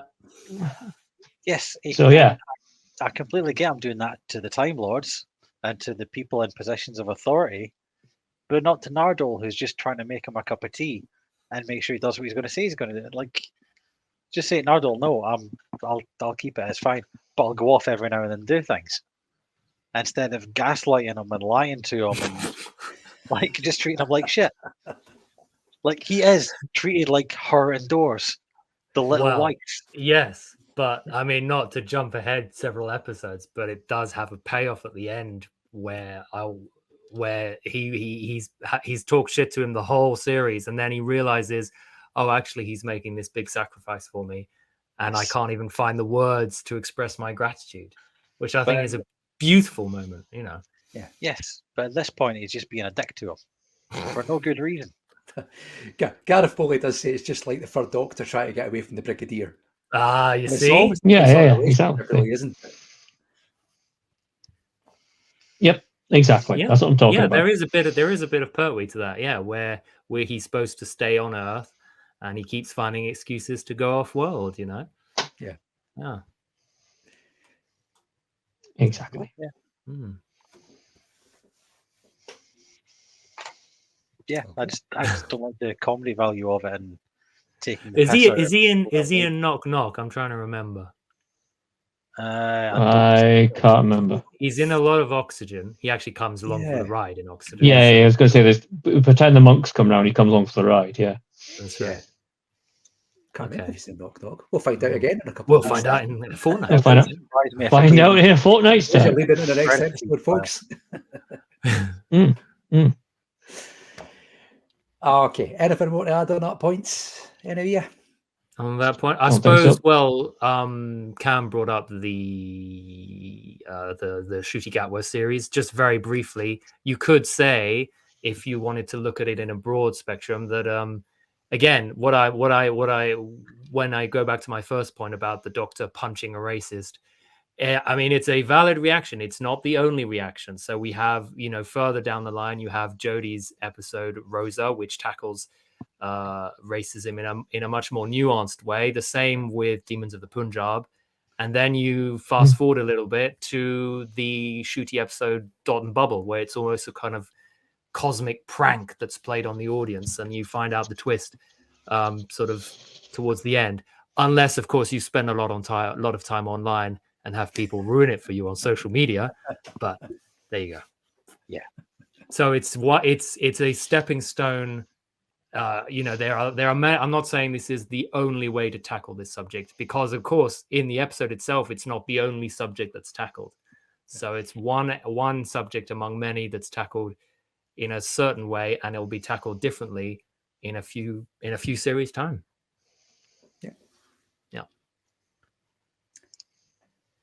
Okay then. Right, that's 2 points each. So if any has got a point you want to chuck in before we go to summings up. Yes. Yes, go ahead. Okay. Cam. All right, we'll go to Cam first then. What you got, Cam? This is a Doctor Who episode that, for a brief, shining moment, gives us insight into the glorious art of professional wrestling. Here we go. I was waiting for this. Indeed. Now, do you want to elaborate on that? I will. All right, with gusto. Far be it from me, by the way, and if any prospective trainee wrestlers are watching this, I'm sure they would agree with me in that taking back bumps on a frozen surface is both dangerous to your health and your opponent's health as well. Okay, so let's not be doing any of that. We're all for safe bumping in the wrestling industry. It elongates people's careers. So I was just pleasantly surprised. There's a quality suplex from the first lockup that goes on, and we then go into something of a inverted DDT, and then finally we finish off with a sidewalk slam, which is a move not really popularized until the 1980s. So I thought that was spot on. Yeah. And I had to Google. I was like, there's going to be some UK-based wrestlers that's going to perform that scene, isn't there? And it is. It's one of the wrestlers is JD Knight. And I was like, yep, of course it's going to be the Knight guys. It's going to have to be the Knight family. So yeah, I was quite chuffed with this. Like some top quality wrestling. You can take your Venusian Jaikudo, have some quality wrestling. Because wrestling makes everything, and I mean everything, better. Right. Well, and I can only imagine that not Sutcliffe himself, because we find out at the end of the episode that he can't swim.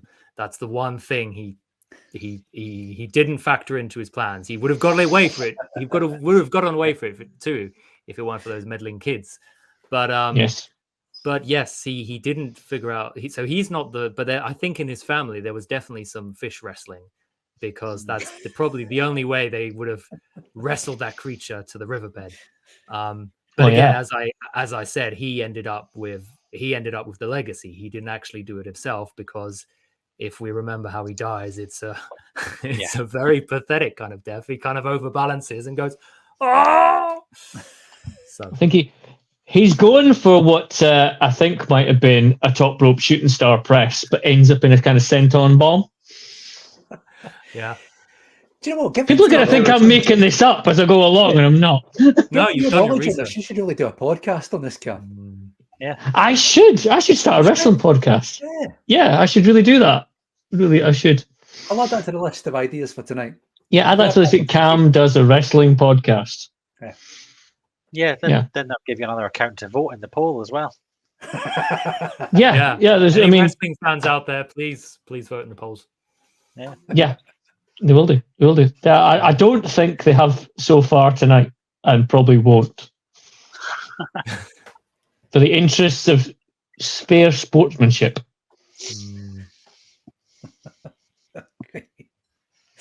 Well, now he's showing off his wrestling knowledge. Daniel, you got anything else you want to chuck in before we go to something up? Yeah, I suppose just briefly to go back to the serious side of things and it's just I think just to go back to that speech he makes again very briefly, if you kind of this was a Doctor Who episode were made when Trump became president and when the media was kind of debating, is it morally correct to punch a Nazi? That's an object for discussion. And Doctor Who kind of gives you quite a straight answer. You just look at the news with Britain and France and the USA, and where these things like all the isms, so racism, nationalism, sexism, classism, all the isms have essentially become almost a rule of law. And because too many people embrace the sort of Sutcliffe way of thinking that if you have more, then you are worth more, and progress is only measured by power and not empowering other people. And Thin Ice in the parlor of an English lord's manor has a very simple answer to that philosophy, which is to just deck him across the face. So just to kind of underline that point that we made at the start. Yeah. It boils down to it, just punch a racist. There you go. Sound advice. Dave, you got anything else you want to chuck in? Not really, no. Okay, and I guess we'll go to something's up then. Yeah. Okay, we'll start with the defence with summings up. Daniel, do you want to give us your summing up of why Thin Ice is not guilty of crimes against Doctor Who? Okay, so yes, I'm just going to wing this one because I didn't write anything down. That's absolutely fine. So Thin Ice is guilty of only one thing against Doctor Who, and that's why we don't have more episodes like this, because it tells a very straightforward, simple, and you could say, yes, an original Doctor Who tale, where it's the classic thing of the Doctor goes back into the past, ingratiates himself with the locals, one of the locals gets killed, and that's what motivates him and gives him the moral fortitude to then go after the ones responsible and solve the crisis, with the added sort of little twist that it's not the monster that's the real monster. The real monster is man and the evils that man do, and etc. And it just there's a lightness to it. It kind of it's very light on its feet. It manages to have all these conversations about all these very serious subjects and still feel quite breezy and quite entertaining and funny. It's very funny. I mean, a lot of the early stuff with the Doctor and Bill and Pete, rest in peace, Pete. Just gives it a lightness that in some historical episodes they can get a little bit too weighed down by the subject matter, especially if it's a very serious subject matter. And so I just find it quite hilarious that this was the Doctor Who episode where a white intellectual professor and his gay black student overthrew the ruling class in a very violent way, and then redistributed the wealth of the working class victims in a fair manner. And they didn't solve society's problems, but they made one of the steps along the way by recognizing the value of life. And that's what the episode is trying to do, is to sort of underline that, which is what Doctor Who is all about. Yeah. Okay then. Cam, do you want to bolster your colleagues' points here? Let's have your summing up of why Finnice is not guilty of crimes against Doctor Who. Everything Daniel's just said, plus professional wrestling. Yeah, an easy night for you, Cam. We've got case closed, my lad. All right, case closed. Dave, let's have you summing up. Why is Finnice guilty of crimes against Doctor Who? Because, as Daniel said, he said you don't get many Doctor Who stories like this. There should be more of them. My problem is there are so many Doctor Who stories like this. You go watch The Beast Below and you think, you know what, I kind of like that, but it needs more cheesy Cockney accents, so let's set it properly in London. And you think, Capaldi did one in London before. Well, let's use that as well. Go back to Victorian London, Capaldi, not a problem. So you've got the same as that, and then it ends with the companion having to decide whether the beast lives or dies. Much like Kill the Moon, much like everything else. It's a similar Doctor Who story. It's what they do. So there are other stories like these. Daniel also said that this has got a nice lightness to it. That's because most of the characters have no depth. There is no weight to them. There's like the Dickensian orphan kids, and there's the big bad evil man who's in it for like 2 scenes, chewing the scenery, being as evil as he can, being loud and evil, and blah, and he's very one-dimensional. The kids are one-dimensional. The creature, even though it's the center of this story, we get no idea about its motivation, where it's from, what it wants. It's everyone else that's signed on its behalf. So for me, this has got the same story beats as several other recent stories. There's no characters in it that you particularly care about or want to know how they're doing. And the big beastie, we don't know if it's the good thing happened to it or not. Maybe it likes being chained up. It might be into that kind of thing. But we don't know. The Doctor doesn't care. And by the end of it, neither do we. Yes, a racist gets punched, and that's always a good thing. But that would be more believable if he was believable as a racist. And again, that comes down to the character building that they haven't bothered to do. Because they've got so much from different stories thrown into this. And they're trying to hit so many different social points that they don't really choose a main one. So by the end of it, you go, yeah, you're right, humans are shit. Oh well, what's on next? And it kind of ruins it. So that's why I think it's guilty of crimes against Doctor Who. Okay. Right, before we go to our break where we round up the votes, let's give the final words of the trial to Gareth Bowley, who says, not all one-dimensional. The creature's CGI and three-dimensional. Right. Fair point. And to sum up in one sentence, Gareth says, Finnice, think nice. Oh, there's a title for a podcast. Yeah, I think that's the episode title. Okay, right, so we've got a few minutes left on the poll. Now is your time if you're not already done so. Go and vote on the poll on Twitter at the post box, or clicking the link in the description of this video you're watching right now. We will keep it running for another few minutes. You've heard the arguments.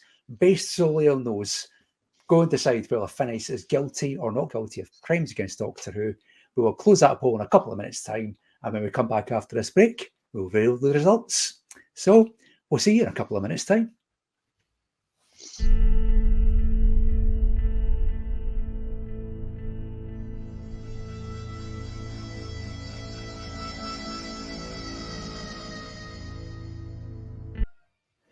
And we're back. That is it. After 2 hours of ice hot debate, it is time to find out what you, the viewers, have voted. Is Finis guilty? I've got my drink ready. Post my victory. With a digital device in it as well. Well, let's see if Dave's going to toast the win and bring it back to 2-2. Is Finis guilty or not guilty of crimes against Doctor Who? Here's how you voted.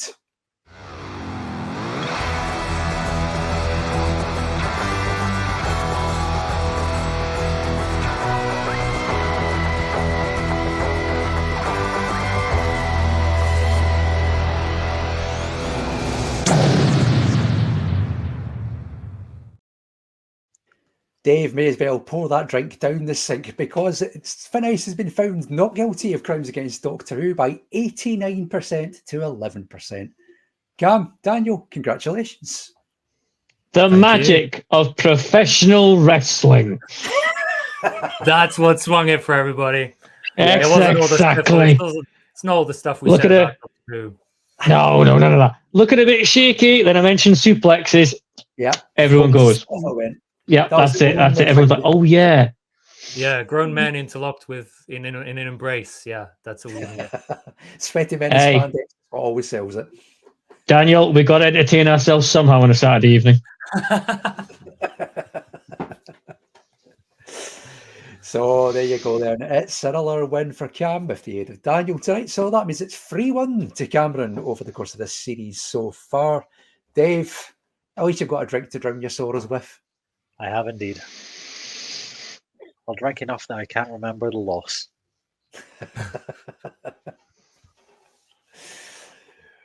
Well, there we go then. 89% to 11% not guilty of crimes against Doctor Who. It goes to our official, unofficial canon, so it lives to fight another day. That's it. Daniel, thanks very much for joining us. It's been a pleasure to finally have you on. So much for having me. I've been following this show. It's a great sort of companion to have on Thursday nights, or whenever. It's just I have so much fun. Oh, you stop it. Cool. Right, okay, you can come back. Yeah. We can tell you've been watching it for a long time because I spotted a haunted look in your eyes when you signed in this evening. So, it's a sign of a Polish box devotee, really, isn't it? Again, it's the trick of the light. It's While we've got you on, you got anything you're involved in you want to plug while you're here? Sure. So I've been on a few podcasts. But what are the main project I'm kind of working on now, Doctor Who related, is I did a Target style novelization of the unloved Doctor Who Series 2 premiere, New Earth. So if you want to check that out, you can head over to Spotify or wherever you get your podcasts.